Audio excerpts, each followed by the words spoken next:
How do moms survive summer when kids are home 24/7, the routines go out the window, and you can't remember the last time that you were alone in your own home? Summer break. It can feel like a dream and a disaster, sometimes in the same hour. It's sunshine, it's sibling fights, it's popsicles, and mental overload.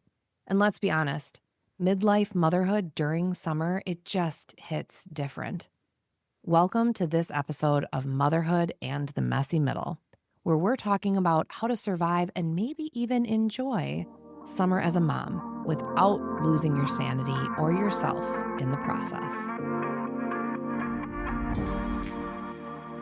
Welcome to Motherhood and the Messy Middle, where grade school meets grown kids, hot flashes meet holy fire, and no topic is too messy for this village.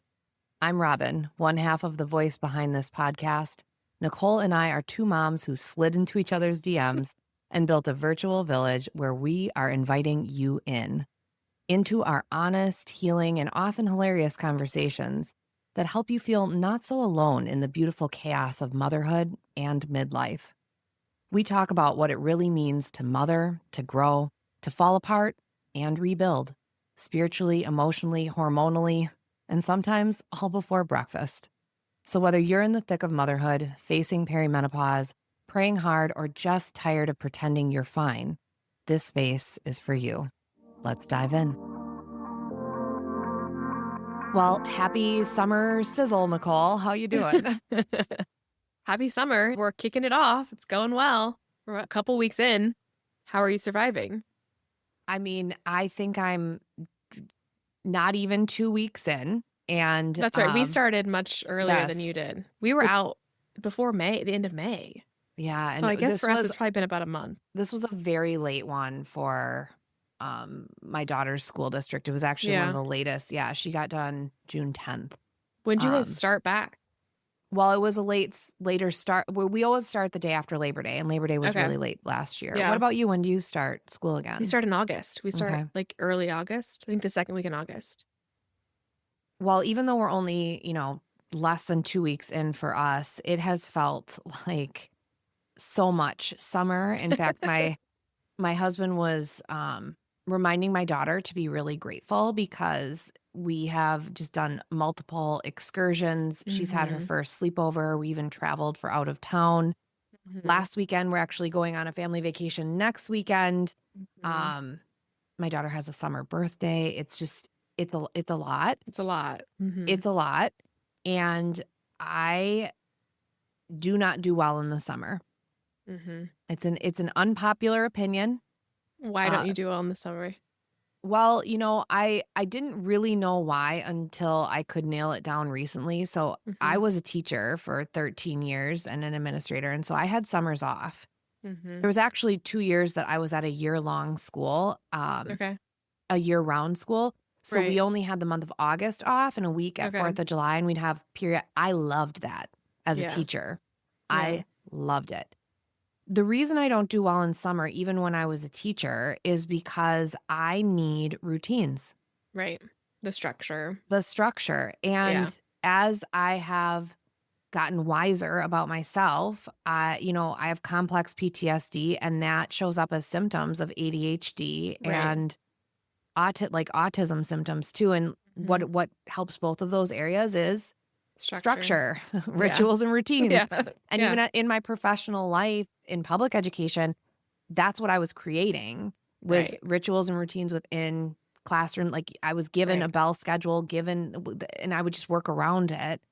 So summer is a challenge for me, and it always has been. And I don't really like being hot. That's also been a challenge. Okay, I was telling my husband yesterday, an influencer I follow, and she said she gets seasonally depressed in the summer because she dislikes being hot so much. So here in Idaho, it's been like near hundreds. It's been hot. Like it got hot super fast. And then this last weekend, it dropped to the 60s. So much so that the Waterpark my son works at closed for the weekend because no one was going to come. And it's cold. I had to pull out my winter clothes again. And it was this whiplash, and I was telling him, I don't like it. It's cold. And then I was actually, no, that's not true. I think I'd rather have 60s than 100. But you're beginning to get into my neck of the woods. I feel like I've never So there was a brief moment in time when we moved to Texas about 2.5 years ago. We decided we were gonna up and move our family. We visited one time, and then we moved our entire family down there. We only stayed there 9 months because we disliked it so badly. Sorry, Texas. And we moved back to Boise, and that kind of heat, like, I think it's been since then, even in Idaho, is not as hot because there's no humidity, but, like, since Texas, I don't want anything to do with the heat. I don't necessarily love the snow, but I don't wanna be hot. Yeah, that makes sense. I really like Yeah, the seasonal changes, and in order to yeah, have that, you yeah. need, all of the different variety, but more than the heat, it really is well, and it's part of the heat too. I mean, for both of us living in climates where there are changes, it's like this energy of you have to be outside. You got to get the things done because when, Well, and I winter hits, you can't do these things. well, and I feel the pressure with the heat. We have to get out there early or we have to get out there late because middle of the day, it's scorching hot. We burn so easy. My oldest son and I were both fair skinned. We had to lather up every 20 minutes or we're burnt to a crisp and then we're suffering for days. And I mean, my kids are really well, I'm an advocate for teenagers being at parks as long as they're being respectful, but they're not like seeking to go to parks like when they were little.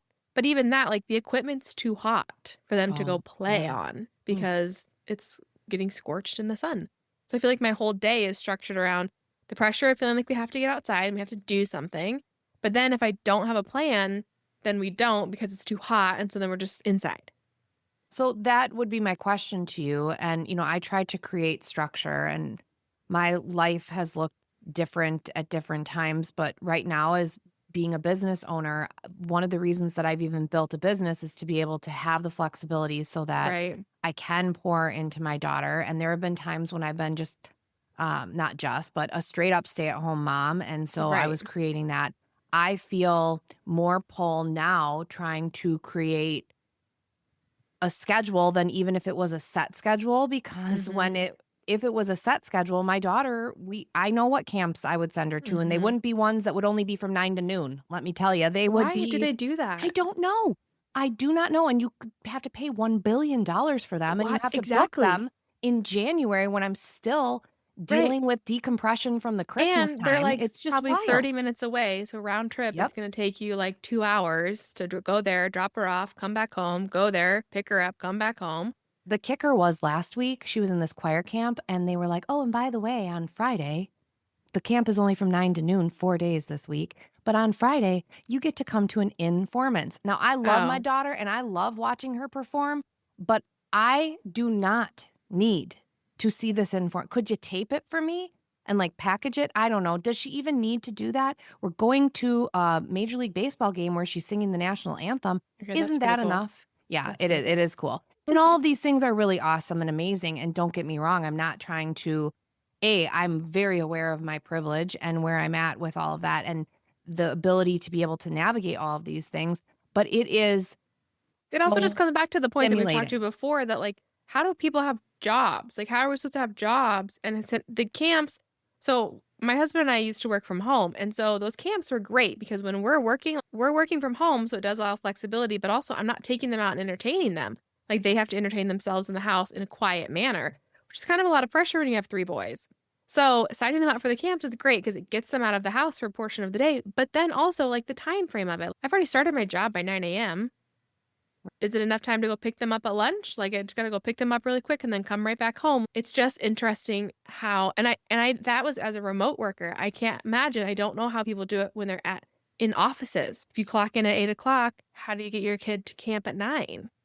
Well, I that's don't. where I think there's like here, there's camps that are called like Kid Zone and things like that, which Mm, are, extended day times. But when I yeah. was, my daughter is about to enter 5th grade, I think that it was not leading into 5th grade, but after I was done with 5th grade, I was staying home alone.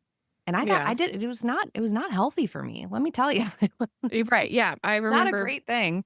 But I'm wondering, so how are you structuring summer this year? Well, so this year's weird because my husband and I just got laid off a couple weeks ago.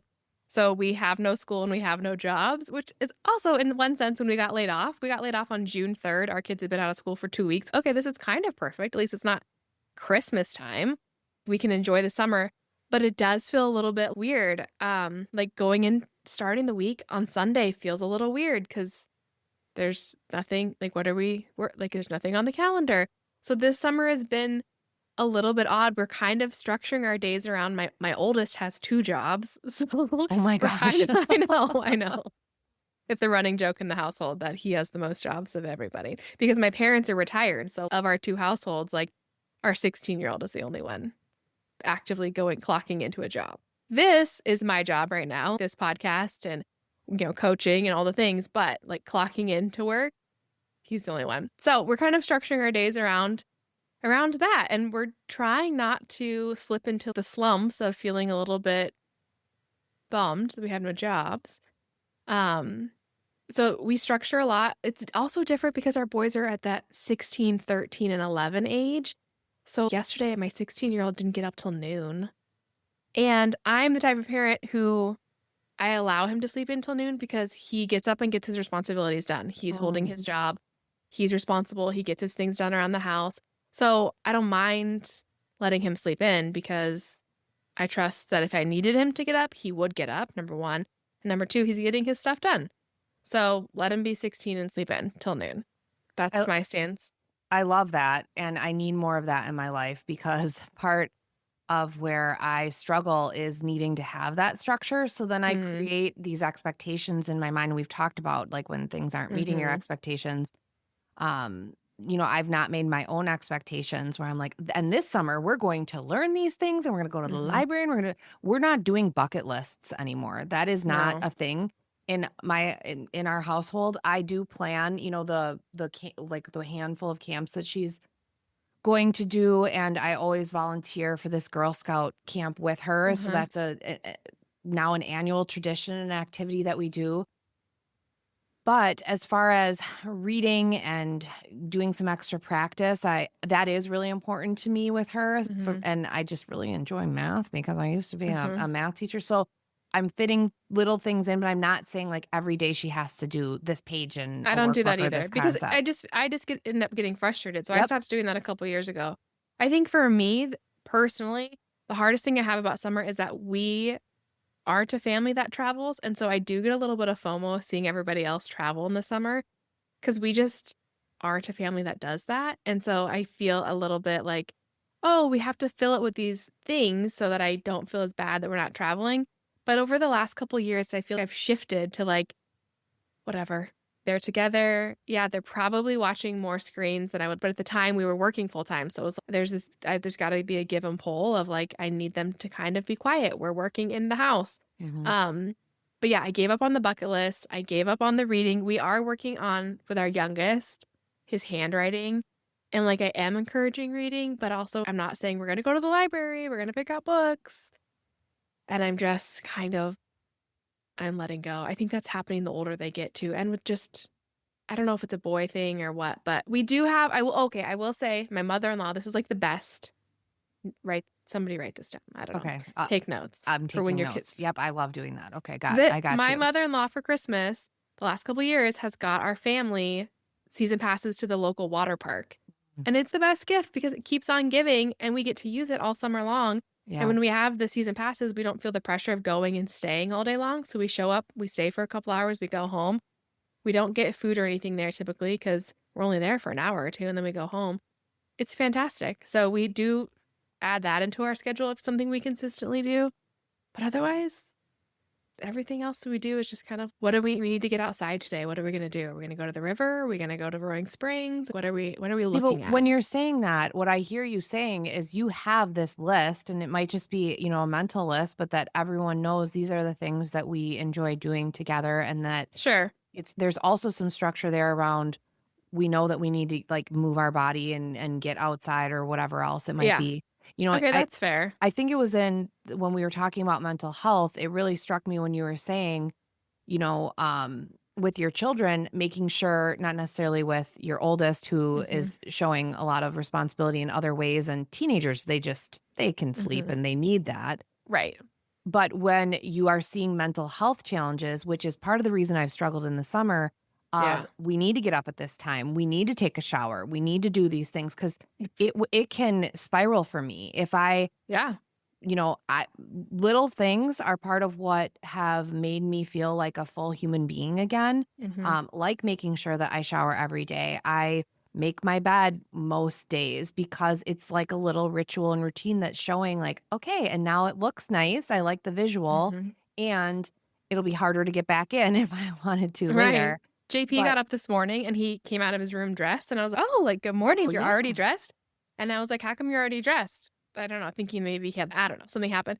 And he was like, "Because you tell me to do it every day because you say mental health matters." And I was like, "Good Yes. job. Yes, Win. that is right. Yep, Well, we get one dressed thing every that day." we're we're trying with my daughter this summer, because she struggles with her executive function, and we've Mhm. done so many of the things, including the lists of what she needs to do, but we've Yeah. upped it. We just adopted some kittens recently, and part of that is that she needs to show responsibility, and she agreed, with feeding them, with taking care of the Mhm. litter box. So we have details on a morning routine and a nighttime routine. And part of the expectation, especially with my husband works from home and he's on a lot of different calls. And then I am, working in different ways. And so much of my work is creative when I'm creating different Mhm. resources for clients or with courses, whatever it is. Mhm. I need space. And so she has that list and then she knows. And part of it is breakfast because Mhm. she sometimes will not eat breakfast and then Mhm. she becomes a monster. And Mhm. so we've been talking a lot about like, how does your body feel? You need to make sure that even if you're not hungry in the moment, the fueling part is going to impact you Right. later. Your Right. mother is a health coach. You could listen to me. And then she's like, oh, my friend told me I should have a Ugh. lot of protein to help. Just okay, That's this gets worse though, friend. This gets worse because their oh, friends, their input starts just developmentally, so starts to outweigh ours. Hold on, well, I'm buckle up. creating really great relationships with a lot of her friends. That's the So best thing you can do. yeah, and that's part I'll just start, like, sliding them a 20 with, like, just tell my Yeah, daughter just this little mhm. thing, and Yeah, that will yeah, help out, but it's experimenting with different ways to help with the different stage of development that yeah. for me, just, I have the one daughter, but that she's in to help develop her sense of responsibility and Mhm, independence, gaining confidence while also being able to give me the space. mhm. The thing that is missing the most in our life right now, honestly, is having like a shared calendar with her because she has an iPad, and she has like a watch that, we can call and text on. Yeah, But my husband and I share a Google Calendar, and we mhm. do Sunday Summit every week where we go through our week schedule, and we do that in the summer as well, even though it gets a lot more erratic and it's needed more. And so we should Yeah, be doing it. yeah. But then we plan meals and things as well. And she's not as involved with that. Mm-mm. And having this conversation, it just makes me realize with who she is and how she likes to know what is happening, it Mhm, would be helpful. And I also think information is power. And if she could mhm, see all of the activities that not only necessarily are coming, but if mhm. we just put what has happened, then Right. it's not like, oh, I didn't do anything. It's like, oh Yeah, no, little lady, we've gone to yeah, 5 movies and 2 theme parks and yeah, whatever it was. yeah. I think We've that's a done a great lot of idea. things. With our oldest, I was telling you even before we jumped on this recording that my oldest looks at the calendar every single day. Yeah. He's on our shared calendar and he looks at the calendar every single day. Because we were talking about going to lunch. He wants to go to Wendy's, has a collab with Takis. So I don't know if you teenage boys obsessed with Takis. They have this collab with Wendy's. So we're discussing when we're gonna go, and he's looking at the calendar. Well, today looks pretty busy, Mom. I was like, well, let's look at tomorrow. And so, yeah, I think that's a great idea to involve her in that, especially for summer and realizing, like, no, wait, you actually did a lot of things. I think that's great. You did a lot of things. So a lot of my friends are really struggling with, especially those of us that are neurodivergent and get Right. sensory overload. And so it's just a lot having the children around, and especially the younger that they are. What would be advice that you would give to me and women like me, especially ones who have more spawn than I do, who have sensory overload that know that summer is a challenge? What would be your advice around supporting yourself and your kids? Oh, my advice first, I feel like for everything, the more that we talk about these things is acknowledging that it exists so that you don't ignore it. Because I think ignoring it allows it to build and build and build. And when you're not taking care of, I'm feeling overwhelmed, I'm feeling overstimulated, then you reach a boiling point much sooner than acknowledging that it's happening and setting yourself up for success. Example of what I'm experiencing in my life, slightly relatable, slightly not. But I'm at the season with my boys that they always have headphones in. They're always listening to something, or they now just keep them on. They are not listening to anything, but they just have their headphones on, the new Beats one, you know? And so they can't hear me. And I'm repeating myself so many times that I want to pull all of my eyelashes out one at a time because the amount of times I have to repeat myself. And then it's like times 3. So one comes in the room and says, "What'd you say?" And I repeat it to him. And then the other one comes in, what did she say?" And then he's asking the brother. And then the brother's repeating it incorrectly. So then I have to repeat it again. And then the third Oh one my comes in. God. And it's this revolving door of and it's literally just me saying, "We need milk." It's not even anything important. I'm not even probably talking to them. But then it just becomes this whole thing. And then I get frustrated and then I'm just snipping at them and then they're snipping at each other and then I'm telling them not to snip at each other. That's my overwhelm right now. And so how I do that is if I'm making a comment that doesn't involve them, at first I didn't like saying this because it feels kind of short, but I just have resorted to like, it doesn't involve you. It's about the groceries. That way no one's curious to know what I'm talking about. Because they get like this, "Oh, what did she say? Like maybe I want to hear what she's talking about." It doesn't involve you, it's about the groceries. Because I can't tolerate the game of telephone that's happening. Or if I call them down, I'm calling them down all at once and I'm waiting till everyone has their headphones removed. It may be something simple like I'm going to leave the house to go record a podcast with Robin. But I don't want to repeat it 4 times. I don't want everyone to be confused, so I call them all down. "Please remove your headphones. Are you locked in? Are we locked in? I'm leaving the house. I don't know when I'll be back. You will not be able to reach me. Goodbye." It's just I have to go back to when they were toddlers. Let me see your eyes. Let's remove the distraction. But I also think that once you can acknowledge your thresholds of I'm Mm. getting overstimulated, I also sometimes you need to put in headphones. You yourself, mom, need to put in headphones. You walk out, do a meditation, sit in the sun. But the first step is acknowledging that you need to kind of identify that you are overstimulated so that you can identify what supports you need because it's going to be different for each of us. And different days as well. I think 100%. one of the best strategies that I started this summer, and I actually started it right before we entered the summer, is I can get overzealous with plans. I love planning. Mm, I am a connector and yeah. organizational like that's what I love doing. But then implementing them and following through, like tenacity is the ability to actually finish what you've started. That's a struggle for me. Yeah. So becoming aware of that, what I have shifted to, and it's derived from some different ways that I've been coaching clients around holistic weight loss and wellness, is that I'm holding a vision and I have a mantra around what's helping me to make decisions. But then the actual implementation of what I am doing, I plan the night before. And that Okay. came from helping women ditch diet culture, but yet still meet Mm, goals that they have around weight loss or sustaining weight. And it can become too much to plan an entire week of meals. right. But what if you just plan the night before? Sometimes Mhm. it depends who each person is because I do, individual plans, personalized wellness planning. But there is a real strategy in the acknowledgement of what Mhm. it is that you're most challenged by and then creating that. So for me, it's planning. There's always some other things that are like I know what's happening in a couple weeks. I'm throwing, a birthday Right. party or whatever it might be, but to know that I have just an outline of the day before I go to bed helps me actually Mhm. rest better and then it helps me get up because otherwise I'm overwhelmed from the onset of the morning.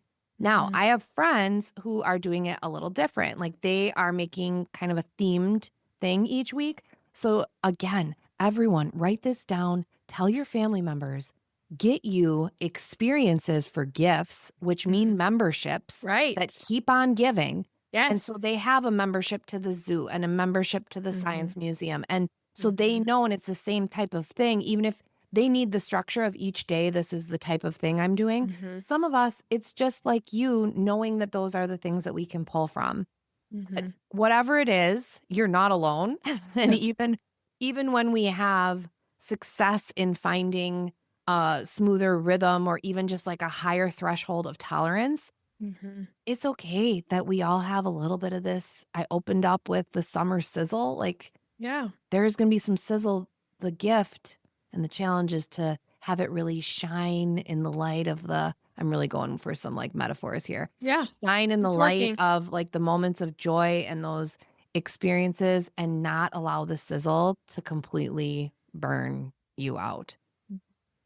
So let's wrap up this episode with reminding every one of us, and I'm saying this out loud mainly for myself, is that it doesn't have to be perfect in order to be meaningful. It's all sorts of different moments that create those core memories for our kids. So let's all just take a collective breath and give ourselves some grace and take those breaks whenever we can. But remember, Nicole and I, different experiences, still we share in the struggle, Yep. and it is okay. Yep. So if this episode was one that you can relate to, and maybe you're breathing a little deeper because you are hearing us share, go ahead and share it with another summer surviving mom. And if you haven't yet, please give us a rating or review. It helps us reach more moms who need this space in their earbuds in order to survive the summer sizzle and whatever else comes our way. So until next time, may your sunscreen go on smooth and your snack drawer stay full. We'll see you back here in the messy middle soon. Bye, guys. Hey, before you go, we've got something just for you. We created the Motherhood and the Messy Middle Resource Vault. It's a growing library of support that's just for you. So inside, you're going to find tools from both Nicole and my work, plus resources that we mention right here on the podcast. It's free, it's sent straight to your inbox, and it's always evolving, just like you. So take what you need, leave the rest. You never know when you're going to need it or when your group chat might thank you for it. So use the link in the show notes or head to motherhoodandthemessymiddle.com to get access, and welcome to your virtual village.